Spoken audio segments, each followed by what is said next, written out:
Hello, hello, hello, my lovelies.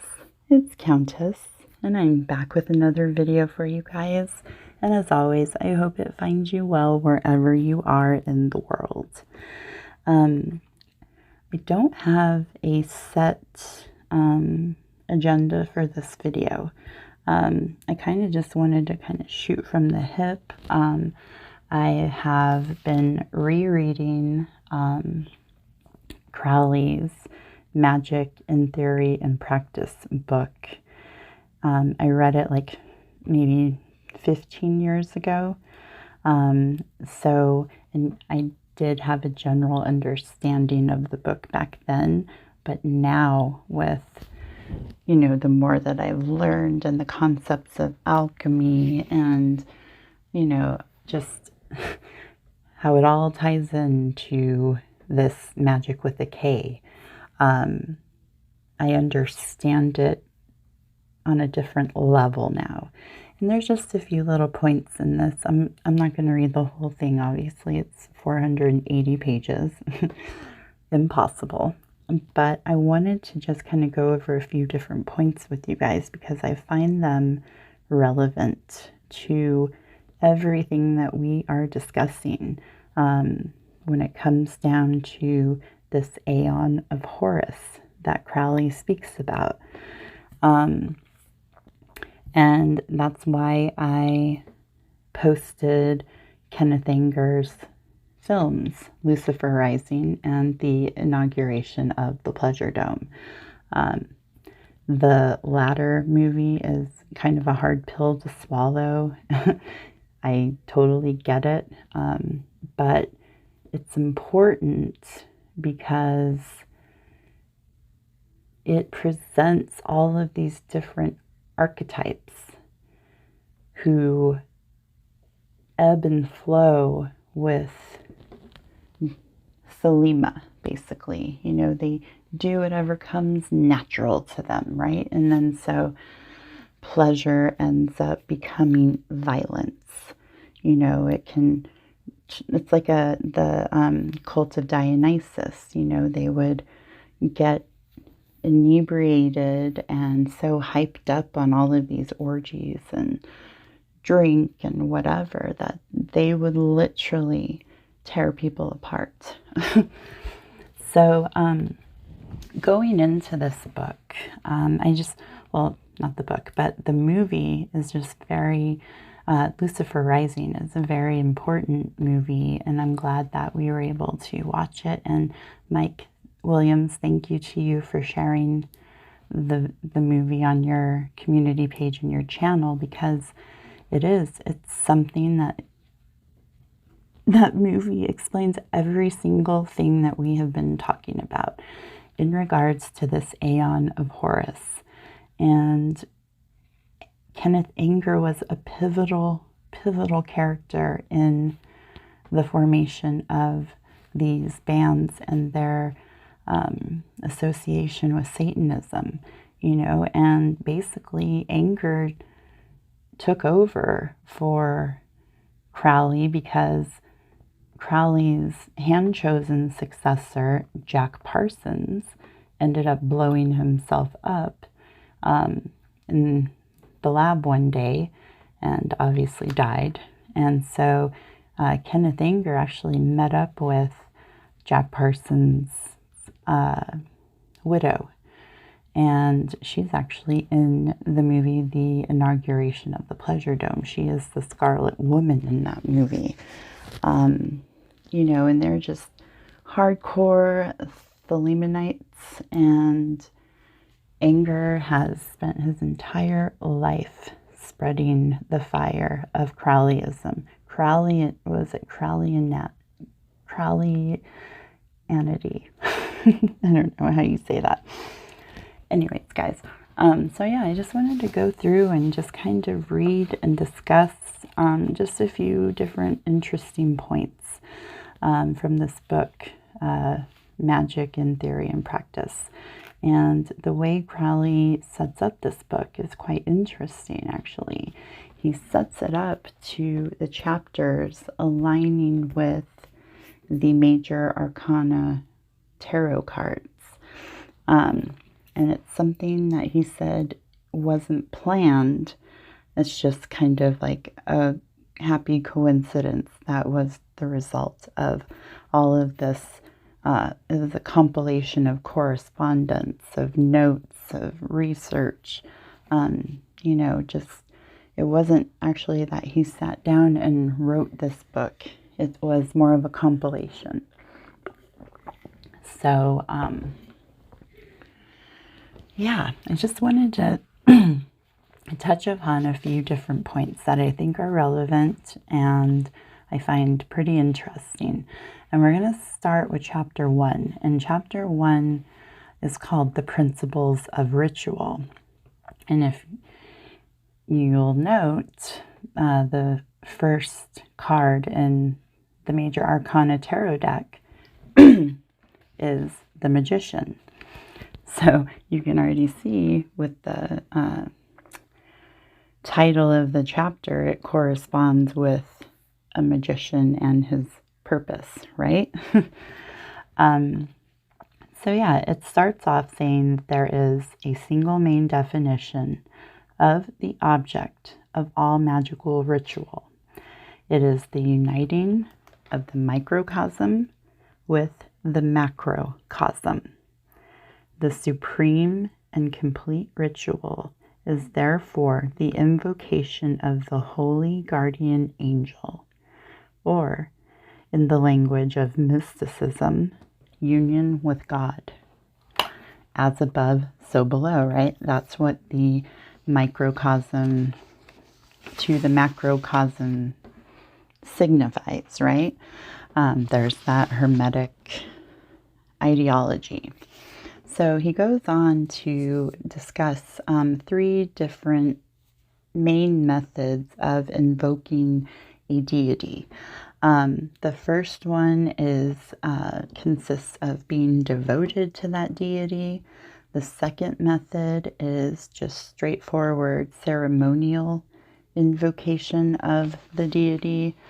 And the third and most interesting one is the dramatic. And we're going to read this one. So it says, the third method is the dramatic, perhaps the most attractive of all. Certainly it is so to the artist's temperament, for it appeals to his imagination through his aesthetic sense. Its disadvantage lies principally in the difficulty of its performance by a single person, but it has the sanction of the highest antiquity and is probably the most useful for the foundation of a religion. So then he says it is the method of Catholic Christianity and consists in the dramatization of the legend of the god. The Bacchae of Euripides is a magnificent example of such a ritual. So also, though in a less degree, is the Mass. So that the Bacchae of Euripides is a Greek tragedy that basically shows the demigod Dionysus, who is the god of wine and revelry, comes to earth to punish his mother's family for not believing that he is the son of Zeus. It's very, very strange. But in the case of Bacchus, one commemorates firstly his birth of a mortal mother who has yielded her treasure house to the father of all, of the jealousy and rage excited by his incarnation, and of the heavenly protection afforded to the infant. Next should be commemorated the journey westward upon an ass. Now remember, going westward is very Masonic, because that is where the god, that is where God or their Lord lies. And, if you're That's another thing that Masons do to kind of sniff each other out is, are you a, they'll ask each other, are you a traveler or are you traveling? And if you are a Mason, you reply, yes, I'm going west or I'm headed west. So the west is important. Now comes the great scene of the drama. The gentle, exquisite youth with his following, which was chiefly composed of women, seems to threaten the established order of things, and that established order takes steps to put an end to the upstart. We find Dionysus confronting the angry king, not with defiance, but with meekness, yet with a subtle confidence and underlying laughter. His forehead is wreathed with vine tendrils. He is an effeminate figure with those broad leaves clustered upon his brow. But those leaves hide horns. King Pentheus, representative of respectability, is destroyed by his pride. He goes out into the mountains to attack the women who have followed Bacchus, but the youth whom he has mocked, scourged, and put in chains, yet who has only smiled, and by those women, in their divine madness, he was torn to pieces. There you go. We will not further transgress by dwelling upon the identity of this legend with the course of nature, its madness, its prodigality, its intoxication, its joy, and above all, its sublime persistence through the cycles of life and death.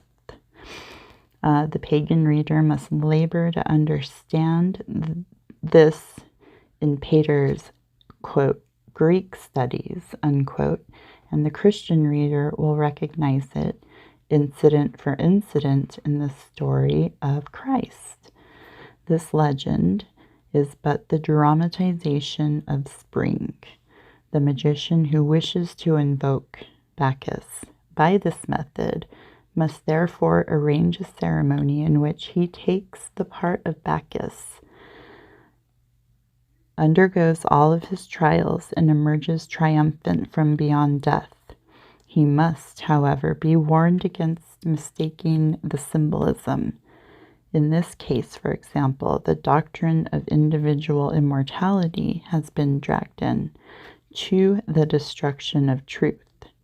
It is not that utterly worthless part of man, his individual consciousness, as John Smith, which defies death, that consciousness which dies and is reborn in every thought, that which persists, if anything persists, is his real John Smithiness, a quality of which he was probably never conscious in his life.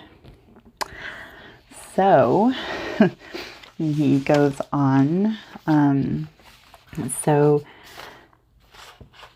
to invoke is to call in, just as to evoke is to call forth. This is the essential difference between the two branches of magic. In invocation, the macrocosm floods the consciousness. In evocation, the magician, having become the macrocosm, creates a microcosm. You invoke a god into the circle. You evoke a spirit into the triangle. In the first method, identity with the god is attained by love and by surrender, by giving up or suppressing all irrelevant and illusionary parts of himself. In the third, identity is attained by sympathy. It is very difficult for the ordinary man to lose himself completely in the subject of a play or of a novel, but for those who can do so, this method is unquestionably the best. So, it's 3 different ways that you can invoke a deity. And, I think of the dramatic as being like a concert, right? You're talking about entertainment, but entertainment in the form of being propaganda driven.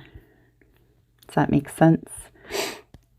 So on page 19 in chapter 2, there's just one little paragraph I'd like to read over. It says, "The Egyptian gods are so complete in their nature, so perfectly spiritual, and yet so perfectly material, that this one invocation is sufficient. The god bethinks him that the spirit of Mercury should now appear to the magician, and it is so.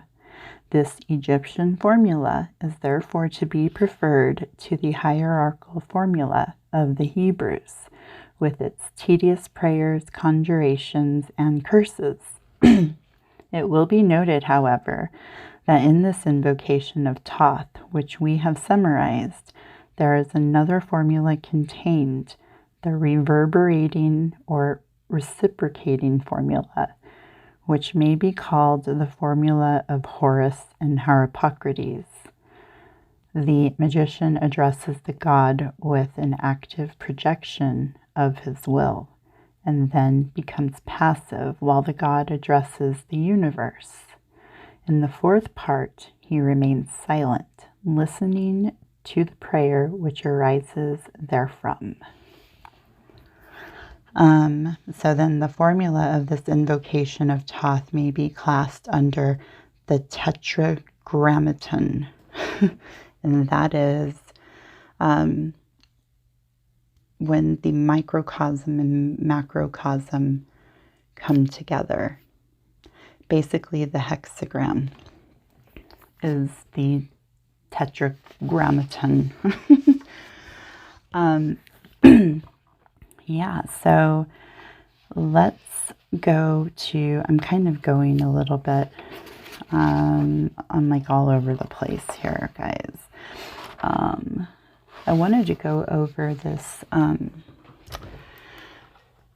this information that Crowley gives about numerology and the importance of certain numbers, because again, this is something that I like to focus on with anything, not just, pertaining to this conspiracy, but I like to look at the numerology and dates and,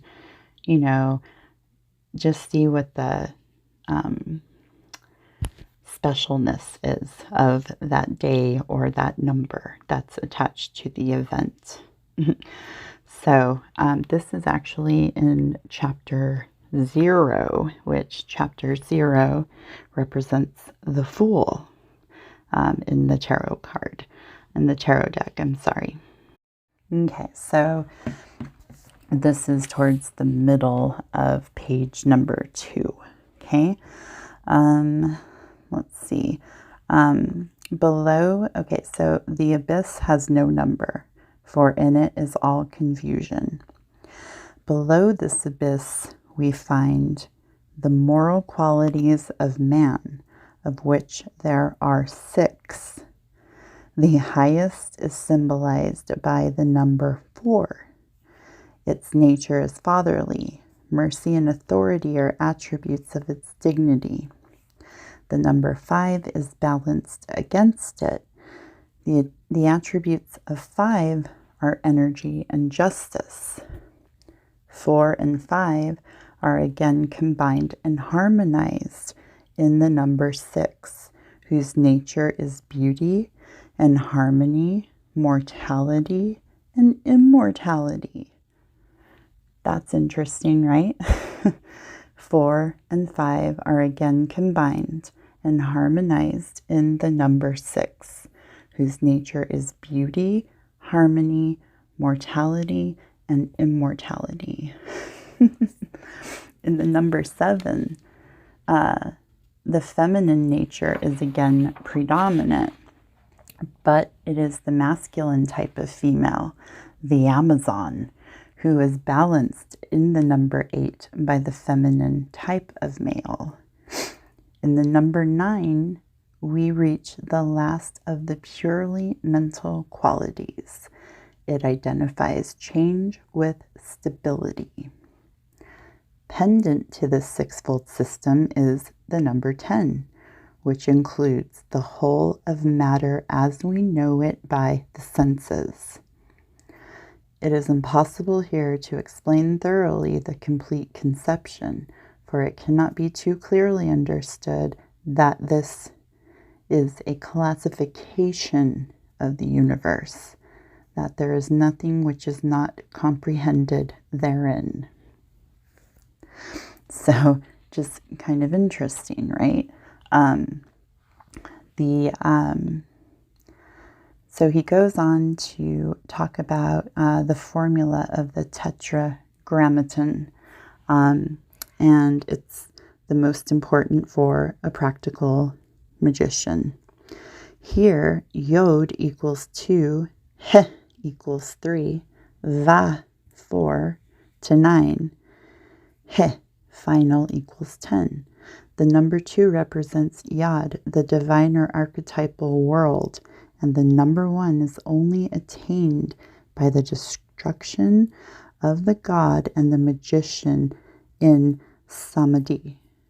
The world of angels is under the numbers 4 to 9, and that the spirits, and that of spirits under the number 10. These numbers are, of course, parts of the magician himself, considered as the microcosm.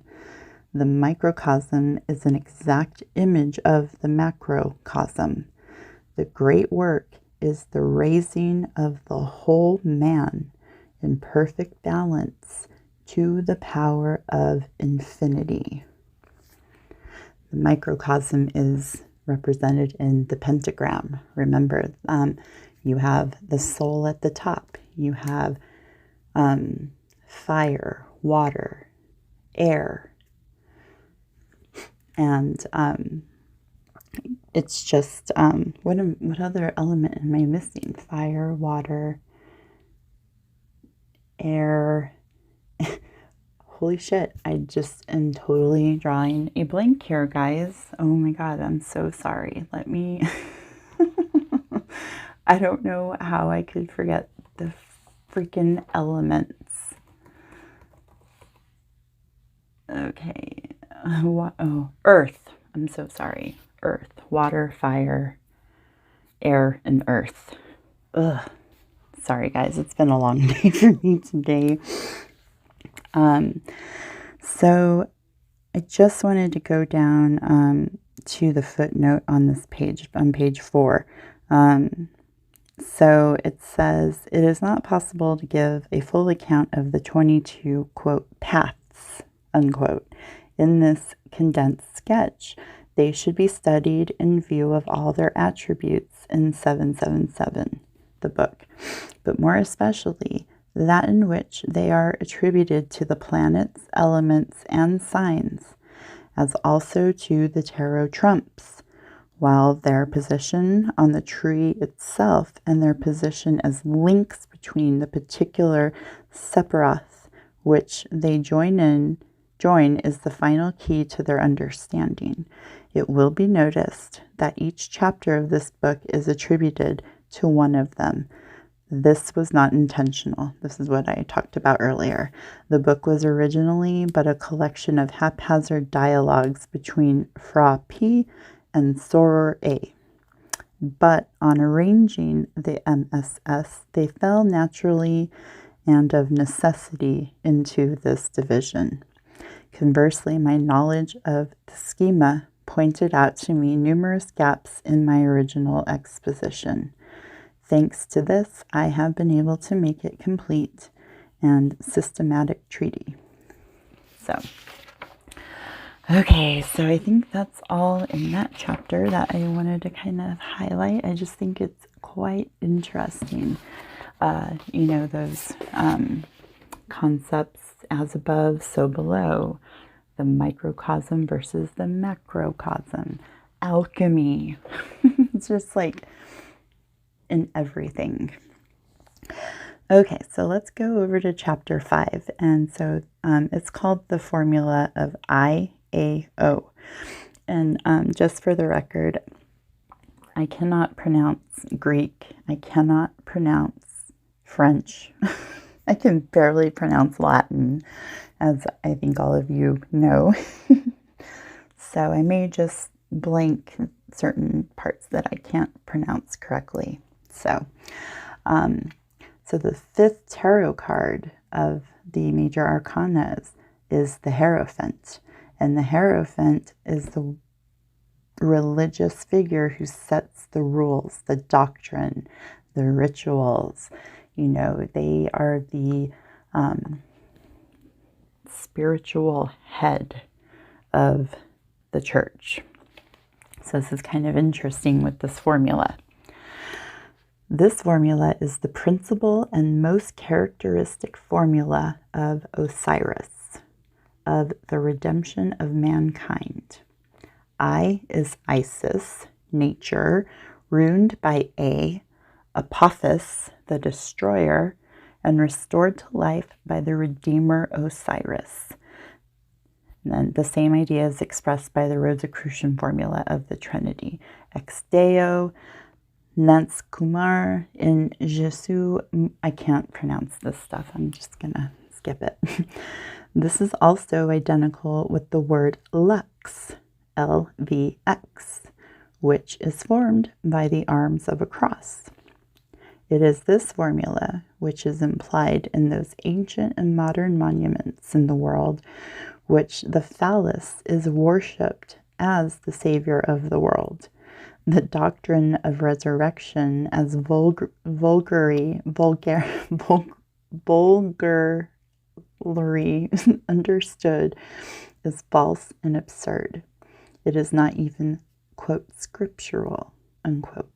St. Paul does not identify the glorified body which rises with the mortal body which dies. On the contrary, he repeatedly insists on the distinction. Yes, so then he goes on to talk about, working on your shadow work. And once you're able to do that, it's followed by the arising, not of Isis, but of Osiris.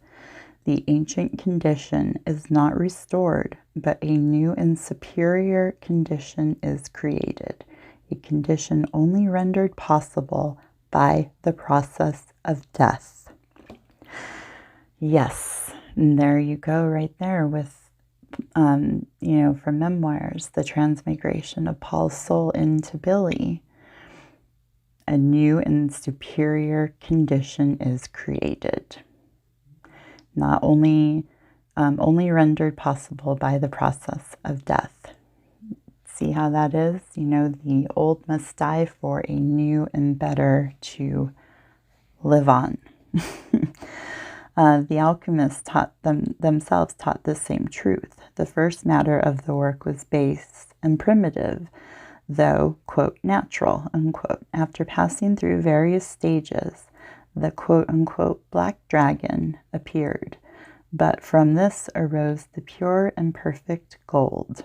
So it's like saying you need the black and the erosion with the shiny and the new to make this new whole being. It's exactly what we have been talking about over and over again. A magical ceremony constructed on this formula is thus in close essential harmony with the natural mystic process. We find it the basis of many important initiations, notably the 3rd degree in Masonry, and the 5th and 6th degree ceremony of GD, described in Equinox 1, passage 3. A ceremonial self-initiation may be constructed with advantage on this formula. The essence of it consists in robbing yourself as a king, then stripping and slaying yourself, and rising from that death to acknowledge and convert conversation of the holy guardian angel. Skip to that footnote at the bottom. This formula, although now superseded by that of Horus, the crowned and conquering child, remains valid for those who have not yet assimilated the point of view of the law of Thelema. But see Appendix Liber Semic. Compare also to the Book of the Spirit of Living Gods, where there's a ritual given in extenso on slightly different lines. Yeah, so the holy guardian angel is Horus, the crowned and conquering child. So she goes down a little bit more. Let's see. William James, in his Varieties of Religious Experience, has well classified religion as the, quote, once born, unquote, and the, quote, twice born, unquote. But the religion now proclaimed in Liber Legis, the Book of the Law, harmonizes these by transcending them. There is no attempt to get rid of death by denying it, as among the once born, nor to accept death as the gate of a new life, as among the twice born. A brother of AA looks at what another person would call himself as one, or rather some, among a group of phenomena. He is that, quote, nothing, unquote, whose consciousness is in one sense the universe considered as a single phenomenon in time and space, and another sense is the negation of that consciousness. The magician who employs it is conscious of himself as a man liable to suffering and anxious to transcend that state by becoming one with God. It will appear to him as the supreme ritual, as the final step, but as has already been pointed out, is nothing but preliminary.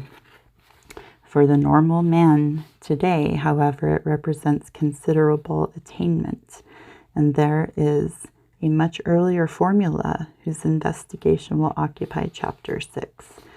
The Master Therion, in the 17th year of the Aeon, has reconstructed the word IAO to satisfy the new conditions of magic imposed by progress.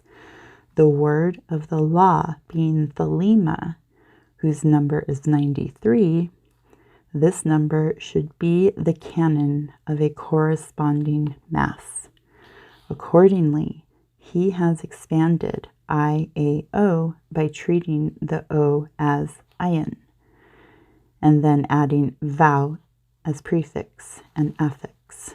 So then the full word is that Hebrew word, whose number is 93, which I believe probably Thelema. We may analyze this new world in detail and demonstrate that it is a proper hieroglyph of the ritual of self-initiation in this Aeon of Horus. Oh, yeah, so then he goes through to talk about the principal parts of this Aeon, where, you start with the Hierophant, or Osiris, throned and crowned with a wand.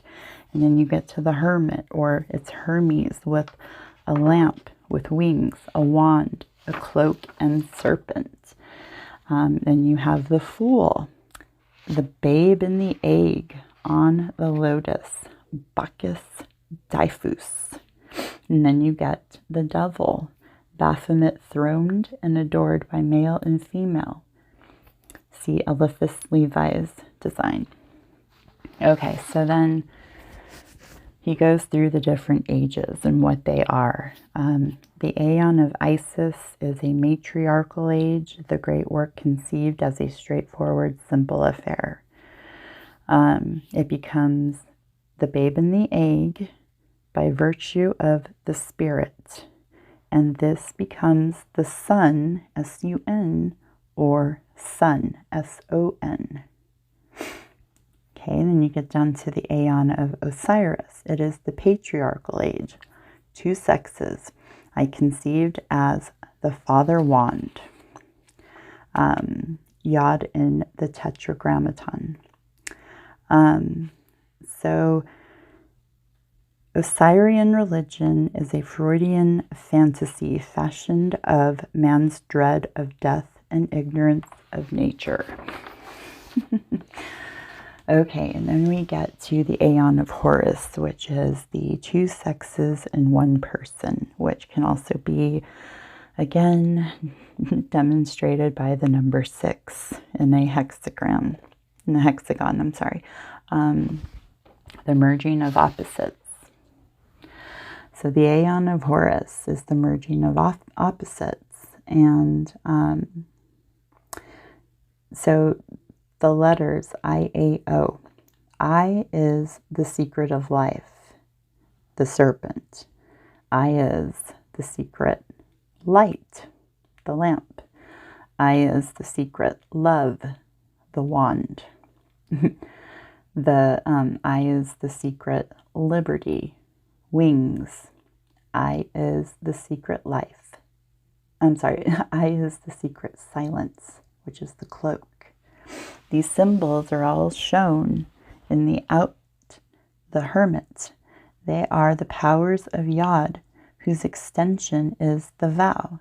Yod is the hand wherewith man does his will. It is also the virgin. His essence is inviolate. So A means the babe, who has formulated his father and made fertile his mother, unquote, Harpocrates, etc. And then O is the exalted devil, also the other secret eye. But the formula of initiation of Horus, elsewhere described in detail, this devil is called Satan or Shaitan, and regarded with horror by people who are ignorant of this formula, and imagining themselves to be evil, accuse nature herself of their own phantasmal crime. Satan is Saturn, Set, Abrask, Adad, Adonis, Attis, Adam, Adonai, etc. The most serious charge against him only is that he is the sun in the south. The ancient initiates, dwelling as they did in the lands whose blood was the water of the Nile or the Euphrates, connected the south with the life-withering heat, and cursed that quarter where the solar darts were deadliest. Yes.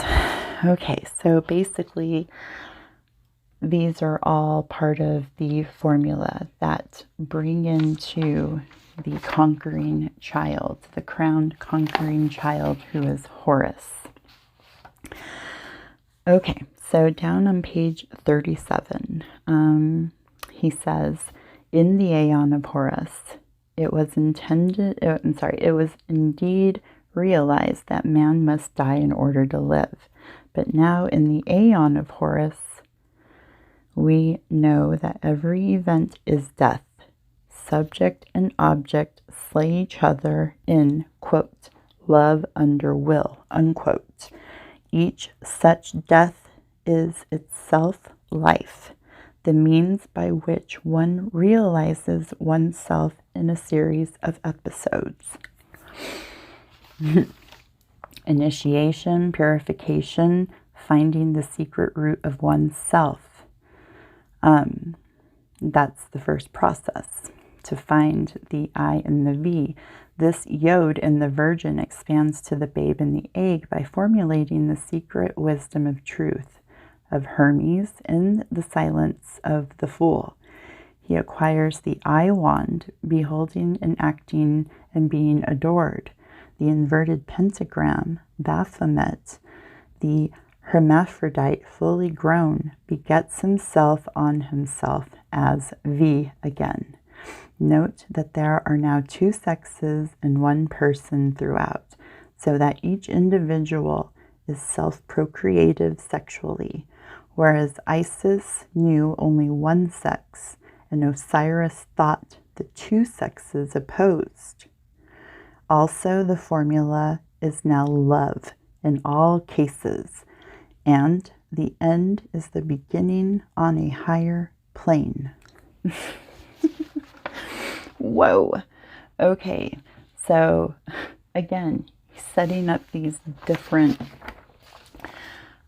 meanings to these formulas that are set up in order for a magician to invoke deity, you know, and we can definitely correlate that to Billy and just everything that has happened. You know, Billy is basically the representation of two things dwelling in one vessel. He is one. He is the hermaphrodite, right? Metaphorically speaking. Okay, so the last kind of bit I wanted to go over just a little bit would be chapter 7, and that is called The Formula of the Holy Grail of Abrahadabra. So this goes in tandem with the tarot card, the Chariot. The Chariot is the 7th card in the deck. So this hieroglyph is the charioteer of our Lady Babylon, whose cup or grail he bears.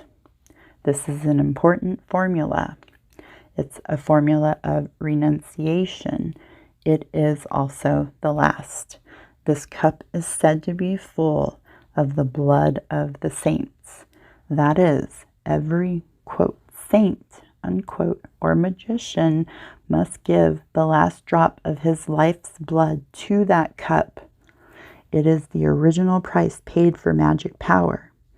And if by magic power we mean the true power, the assimilation of all force with the ultimate light, the true bridle of the rosy cross, then is that blood the offering of virginity, the sole sacrifice, well-pleasing to the master, the sacrifice whose only reward is the pain of childbearing unto him. But to sell one's soul to the devil, to renounce no matter what for an equivalent in personal gain, is black magic. You are no longer a noble giver of your all, but a mean huckster. So, you know, talking about the cup being full of the blood of the saints, you know, that's from the book of Revelation, where the whore of Babylon is on the beast and she has the cup of abominations, right? And she's getting drunk off of it. This is the elixir of ecstasy from the inauguration of the Pleasure Dome. Yeah, so he says it right there that there is no turning back when you quote unquote sell your soul to the devil. So on page 42, of the preservation of this blood, which Our Lady offers to the Ancient One Chaos, right? Kronos, the All-Father, to revive him, and of how his divine essence fills the daughter, or the soul of man, and places her upon the throne of the mother, fulfilling the economy of the universe and thus ultimately rewarding the magician 10,000-fold. It would be still more improper to speak in his place. So holy a mystery is the arcanium of the masters of the temple, that it is here hinted at in order to blind the presumptuous, whom many unworthy seek to lift the veil, and at the same time to lighten the darkness of such as may be requiring only one ray of the sun in order to spring into life and light. Abrahadabra is a word to be studied in the equinox. Quote, the temple of Solomon the king, unquote. It represents the great work complete, and it is therefore an archetype of all lesser magical operations. Very interesting. So on page 43, so an example of such an operation may be studied in the equinox, the temple of Solomon the king, where an invocation of Horus on this formula is given in full. Note the reverberation of the ideas one against another. The formula of Horus has not yet been so fully worked out in details as to justify a treatise upon its exoteric theory and practice, but one may say that it is to the formula of Osiris what the turbine is to the reciprocating engine. So the formula of Horus has not been, it can't be explained to the profane, basically, but it is a major, major component and factor of, like, the formula of Osiris. You can't have one without the other.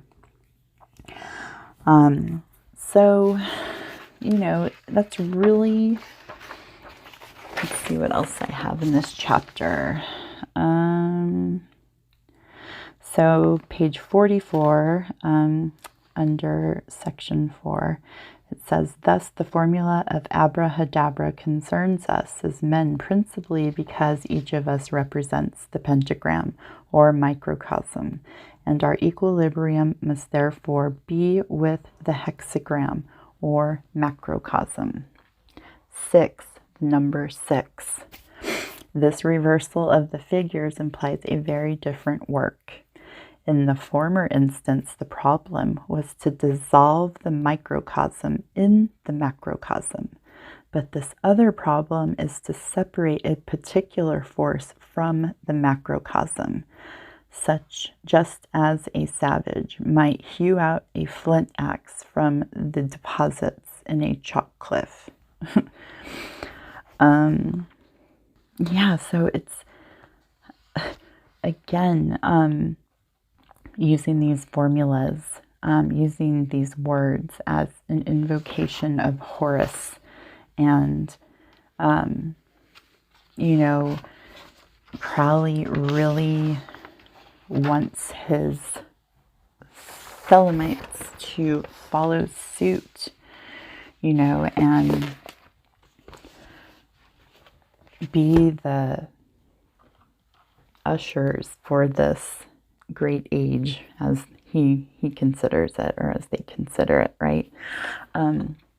So in conclusion, guys, I know this was kind of like a random video and I kind of jumped all over the place, but I just kind of wanted to show you some of what is in one of Crowley's books and how he is thinking about this aeon, the aeon of Horus, the age of Aquarius, and how it is going to be the evolution of the human race, that there will be magic supermen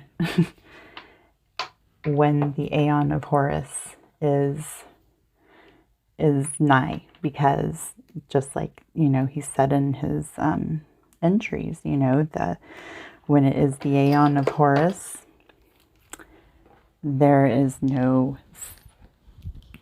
there's no identity in gender. There's no the transmutation has occurred. The base matters, if you will, have come together to form the one being. And the one being sustains life for that particular transmuted soul or whatever it is. Yeah, it's very deep, very dark, you know, but my point is that a lot of this stuff, well, all of this stuff is what the myth of the Beatles is based off of, is what the myth of Paul McCartney is based off of, you know, and yeah, I just find it really interesting. And I just wanted to share some of these excerpts with you guys, even though it was kind of all over the place and random. Yeah, let me know what you guys think about it. He talks also about the sanctity of the blood, and that life is in the blood, and that sacrifices in blood sacrifices bring about the most power behind a spell or a working of sorts. I just find that really interesting, you know, and the invocation of deity as the dramatic, you know, that's Billy when he goes on stage and performs a concert as Paul McCartney. You could consider it as an invocation of Horus, you know, especially when we get back to what Memoirs is about, what this whole premise is about, and that's setting up the age of Aquarius and moving into the Aeon of Horus. And Billy represents the Osiris Horus myth, and an avatar of modern times, who is Paul McCartney. But I like to call him Billy McCartney because he's a perfect meshing of both, right? Anyways, guys, I'm rambling now. I'm tired. And yeah, again, kind of a random video, but I just wanted to kind of throw some of these thoughts out into the atmosphere. And so in case some of you who don't read Crowley or haven't read Crowley kind of get a taste of what his mind thought about when thinking about the future in this coming age. So let me know what you guys think about all this crazy stuff. I find it really fascinating. And obviously, I did not put things into context here tonight. I did not really have, like I said, an agenda. I just wanted to go over just some points that I found interesting. So let me know if you found them interesting as well. So I look forward to your comments and to see what you guys have to say. That is it for me, guys. So until my next video, I think I'm going to be doing a tarot read this weekend, and I'm also putting together another memoir / lyrics analysis video. So stay tuned for those coming down the pipeline. Again, guys, I appreciate all of your support, all of your encouragement. All of you are just so awesome. If you're here with me to the very end, thank you, and God bless. I will see you guys next time. Bye.